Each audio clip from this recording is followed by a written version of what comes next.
2 மூன்றாவது கணக்கு 1/11 தசம விரிவை பயன்படுத்தி 1/33 சுழல் தசம விரிவை காண்க. Okay sir, thank you. 1/11 தசம விரிவை பயன்படுத்தி 1/33 தசம விரிவை காண்க. மேலும் இதிலிருந்து 71/33 தசம விரிவை தருவிக்க.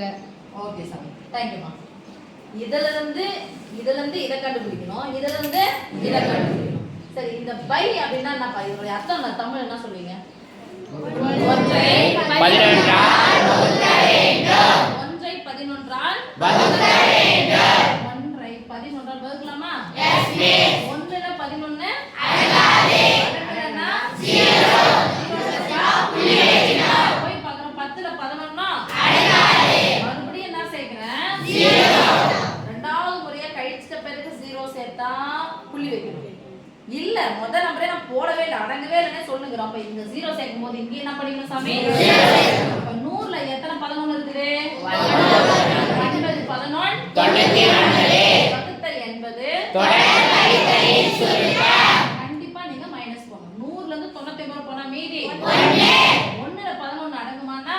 அடங்கலன்னா 0 சேர்த்தா புள்ளி வச்சதுக்கு மேலே புள்ளி வச்சுக்கிறாங்க. மறுபடியும் போய் பார்க்கறேன், அடங்கல. என்ன பண்ணோம்? 0. மறுபடியும் 0 அங்க சேர்க்கறேன். கழிக்காம 0 சேர்த்தா மேல என்ன பண்ணிக்கணும்? 0. மறுபடியும் எத்தனை முறை வரும்? வகுத்தல் என்பது மறுபடியும் அப்படிதான் போயினே இருக்கும். எந்த நம்பர் தொடர்ந்து போவோம்? 0 போட்டுக்கிட்டா 0 ஒண்ணுமே நல்லதுன்னு அர்த்தம். 0 அதாவது இந்த 0 என்ன தெரியுமா சாமி? இந்த 1ல 11 அடக்கலன்னா என்ன போடணும்? 0 போடணும் அர்த்தம். அதுக்கப்புறம் தான் புள்ளி வைக்கணும். 0 சேர்த்தா புள்ளி வைக்கணும். ஓகே? 0.009 etc. equal to 0.091. அப்போ ரிப்பீட்டடா வருது, தொடர்ந்து பேசினே இருக்கறான்டானா அவன் எங்க போய் வந்திருக்கான்?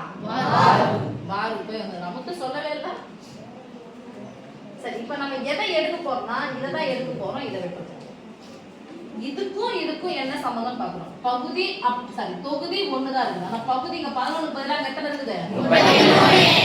அப்ப 11க்கு 33 சம்பந்தம் இருக்குதா இல்லையா? அப்ப சொல்லுங்க, 1/3 அதுல பெருக்கலும் வகுத்தல் இருந்துச்சுன்னா தொகுதியான ரெண்டுத்துக்குமே சொல்லுங்க 1/3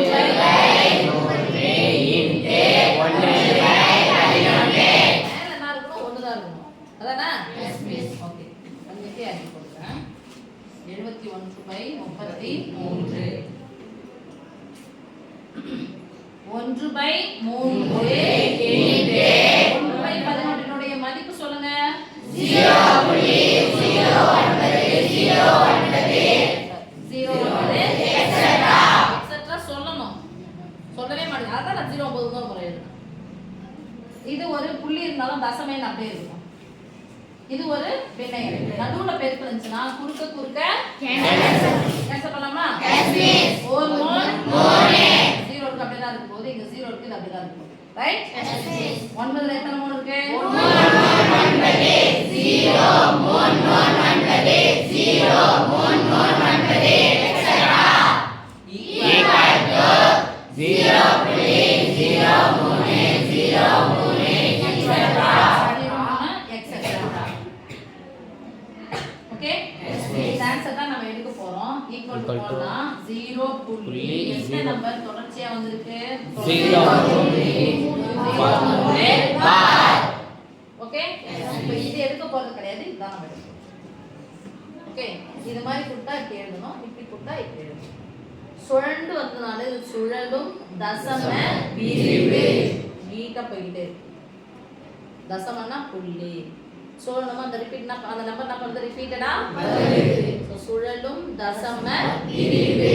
ஓகே, இப்போ 71/33 இதை எப்படி எழுதலாம் சொல்லுங்க பார்க்கலாம். 71/1/33 போன கணக்குல சொன்னேன், அப்படிதான் உட்காந்துக்கிறேன். 71 கூட 1/33 பெருக்குனா முடிஞ்சிச்சு. அதானப்பா ஏன்னா எதனுடைய மதிப்பு எனக்கு தெரியும் 1/33 இருக்கிறேன். அப்போ இதை எப்படி பெருக்கல் பலனாக எழுதலாம்? இந்த 71/33 பெருக்கல் வடிவில் எப்படி எழுதலாம்? 71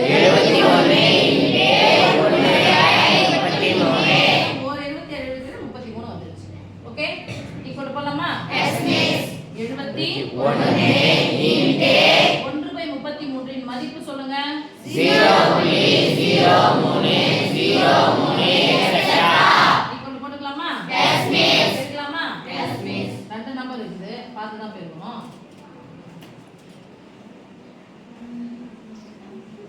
புள்ளி வச்சுக்கலாம்.